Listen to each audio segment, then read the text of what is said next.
गुरु गोविंदो खरे काकेला गुपाय, बलिहारी गुरु आपने गोविंदियो मिलाय, गोविंदियो मिलाय। गुरु पूर्णिमा की हार्दिक शुभकामनाएं। क्यों मनाई जाती है गुरु पूर्णिमा, जाने और इसके महत्व के बारे में भी जाने। गुरु पूर्णिमा का पर्व महर्षि वेद व्यास के जन्म दिवस के रूप में मनाया जाता है।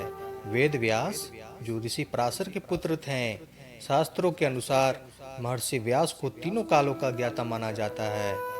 हमारे देश में गुरुओं का बहुत सम्मान किया जाता है, क्योंकि एक गुरु ही है जो अपने शिष्य को गलत मार्ग से हटाकर सही रास्ते पर लाता है। पुरानी काल से संबंधित ऐसी बहुत सी कथाएं सुनने को मिलती है, जिससे ये पता चलता है कि किसी भी व्यक्ति को महान बनाने में गुरु का विशेष योगदान रहा है। इस दिन को मनाने के पीछे का एक कारण ये भी माना जाता है कि इस दिन महान गुरु महर्षि वेद व्यास, जिन्होंने ब्रह्मसूत्र, महाभारत, श्रीमद् भागवत और 18 पुराण जैसे अद्भुत साहित्यों की रचना करने के लिए ही उनका जन्म हुआ था। शास्त्रों में आषाढ़ी पूर्णिमा को वेद व्यास का जन्म समय माना जाता है, इसलिए आषाढ़ मास के शुक्ल पक्ष की पूर्णिमा के दिन गुरु पूर्णिमा का पर्व मनाया जाता है।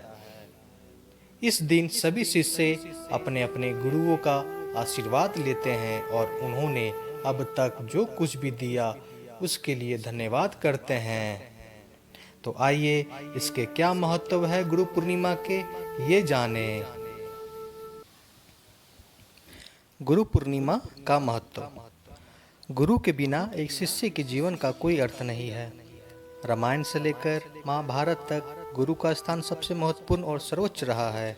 गुरु की महत्ता को देखते हुए ही महान संत कबीरदास जी ने लिखा है, गुरु गोविंदो खरे काकेला गुपाय, बलिहारी गुरु आपने गोविंदियो मिलाय। यानी एक गुरु का स्थान भगवान से भी कई गुना ज़्यादा बड़ा होता है। गुरु पूर्णिमा का पर्व महर्षि वेद व्यास के जन्म दिवस के रूप में मनाया जाता है। वेद व्यास जो ऋषि पराशर के पुत्र थे, शास्त्रों के अनुसार महर्षि व्यास को तीनों कालों का ज्ञाता माना जाता है। महर्षि वेद व्यास के नाम के पीछे भी एक कहानी है। माना जाता है कि महर्षि वेद व्यास ने वेदों को अलग अलग खंडों में बांटकर उनका नाम ऋग्वेद, यजुर्वेद, सामवेद और अर्थवेद रखा। वेदों को इस प्रकार विभाजन करने के कारण ही वो वेद व्यास के नाम से प्रसिद्ध हुए। वैदिक ग्रंथों में पहला गुरु शिव को माना जाता है। पुराणों के अनुसार भगवान शिव सबसे पहले गुरु माने जाते हैं। शनि और परशुराम इनके दो शिष्य हैं।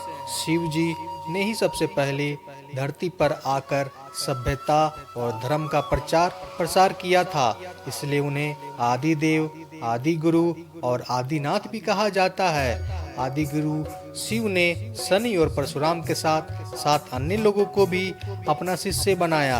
ये आगे चलकर 7 महर्षि कहलाए और इन्होंने आगे चलकर शिव के ज्ञान को चारों तरफ फैलाया।